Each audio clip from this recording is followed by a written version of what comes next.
Yan. Yan na manok. Bibilihin lang sa'yo na mura. Sa broodcock pa lang pagbili, 20 na. Yung Tanaka Shamo Pure, binili mo ng 20,000. 25,000.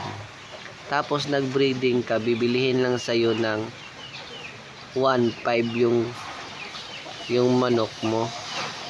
Kayo nga mag-breed ng manok. Kayo nga mag-breed. Tapos bibiliin ko lang ng 1,500.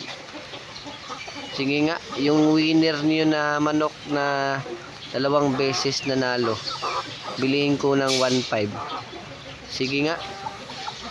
Hindi kayo nahiya. Pagkain pa lang, hindi pa nakabawi. 2 times winner yung manok ko. Bibiliin mo lang ng ganong presyo. Ano yun? Loko-loko.